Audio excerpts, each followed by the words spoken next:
India's got latent అనే షోలో famous YouTuber ఇప్పుడు కాంట్రవర్షియల్ యూట్యూబర్ రణ్వీర్ అల్లాబాడియా చేసిన కామెంట్స్పై సుప్రీంకోర్టు ఈరోజు విరుచుకుపడింది.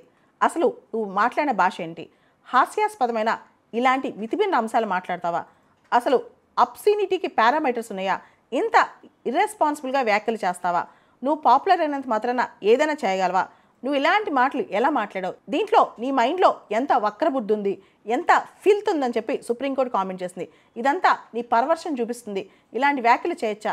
తల్లిదండ్రులు, అక్క చెల్లెళ్ళు, సభ్య సమాజం సిగ్గుబడేలా వ్యాఖ్యలు చేస్తావు. ఇది చాలా తప్పు అని చెప్పి కూడా సుప్రీంకోర్టు ఘాటైన వ్యాఖ్యలు చేస్తుంది.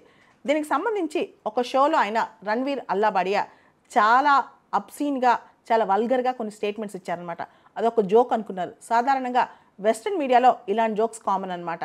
కానీ ఇండియాలో దాన్ని తీసుకురావడమే మన సంస్కృతి ఎట్టిపోతుందనే క్వశ్చన్ కూడా ఇప్పుడు వస్తుందన్నమాట. తల్లిదండ్రుల పైన, వాళ్ళ యొక్క పర్సనల్ లైఫ్ పైన ఆయన చేసిన స్టేట్మెంట్స్ కొన్ని చాలా వివాదాస్పదమయ్యాయి. దాంతో ఆయన పైన చాలా చోట్ల ఎఫ్ఐఆర్స్ బుక్ అయ్యాయి. నేషనల్ కమిషన్ ఫర్ ఉమెన్ వరకు వెళ్ళింది, సుప్రీంకోర్టు వరకు వెళ్ళింది. చాలా రాష్ట్రాల్లో ఆయన పైన పోలీస్ కేసులు బుక్ అయ్యాయి. ఆయన అరెస్టుకు రంగం సిద్ధమవుతుందన్నమాట.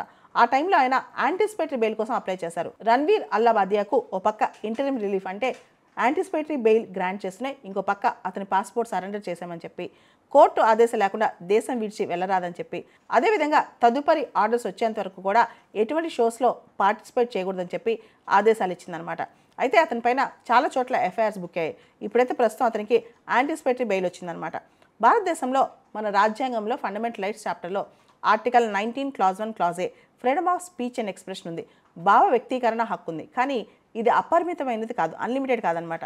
ఇది ఆర్టికల్ 19 క్లాజ్ 2 ప్రకారం sovereignty, integrity of India, security of the state, friendly relations with the foreign states, decency, morality, incitement of an offence, public order, ఇలా చాలా పరిమితులు ఉన్నాయి దానికి. అయితే ఈ మధ్య టాక్ షోస్లో కానీ ఇలాంటి చోట్ల స్టాండప్ కామెడీలో డార్క్ కామెడీ బాగా పెరిగిపోయిందనమాట. డార్క్ హ్యూమర్ కూడా బాగా పెరిగిపోయింది. దీని నియంత్రణ చాలా అవసరం. సోషల్ మీడియా యుగంలో అబ్సినిటీ కానీ, వల్గారిటీ కానీ విపరీతంగా పెరిగిపోయిన ఈ టైంలో ఖచ్చితంగా సుప్రీంకోర్టు వ్యాఖ్యలు అందరూ కన్సిడరేషన్లోకి తీసుకోవాలి.